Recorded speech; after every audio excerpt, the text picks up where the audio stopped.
Wow, Anna, wow. Jeg tror ikke lige, mine bliver sådan lige så gode som det der. Klart ikke mig, der har gjort noget forkert her. Der er i hvert fald farve på. De er sorte. Hej, jeg hedder Anna, og jeg spiller Victoria i klassen. Hvis I er ligesom mig, og virkelig bare elsker at have sådan en filmaften med venner eller sådan noget, så det er lidt svært, når man ligesom er hjemmetændt, så når vi som sagt ikke kan ses med venner, så tror jeg vil prøve at lave popcorn.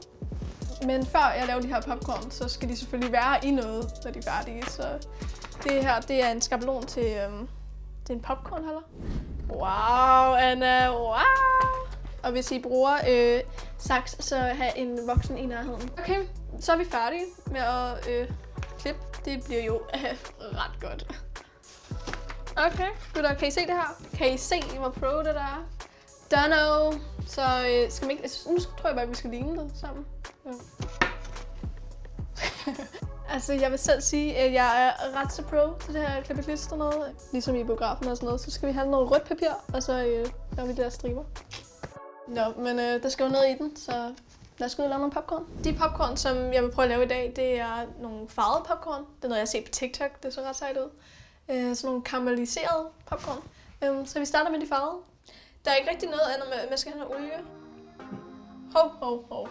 Og så skal det Skittles og popcorn i.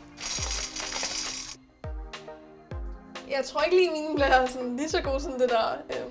Skal jeg tage den her af? Skal jeg sætte den her over? Okay. Skal vi ikke den blive der? Kom, vi smutter. Det var det. Oh my god. Den popper mere, når jeg sætter det her låg af.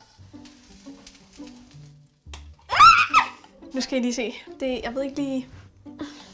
Der er i hvert fald farve på. De er sorte. Jeg ved ikke om... Altså, det er klart ikke mig, der har gjort noget forkert her.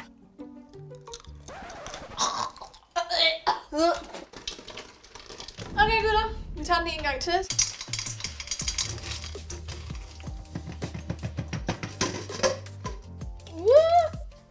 Ups. De farvede popcorn gik ikke helt som planlagt, så lad os prøve noget nyt. Jeg tænker nogle karamelliserede popcorn. Til karamellen skal vi bruge smør og sukker.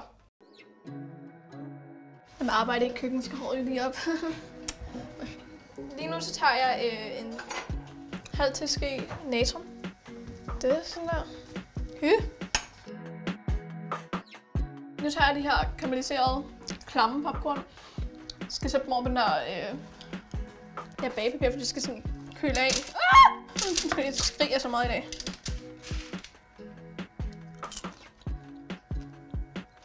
Det smager faktisk okay. Meget bedre end de der farvede popcorn. Ja, så blev vores popcorn færdig. Jeg synes, jeg skal prøve at lave nogle derhjemme og se, om det går lidt bedre, end det gør for mig. Hvis det er, så kan I jo tage et billede af det og sætte det op på Instagram og putte hashtagget UltraDIY. Og så kan jeg se det, og forhåbentlig bliver det lidt bedre.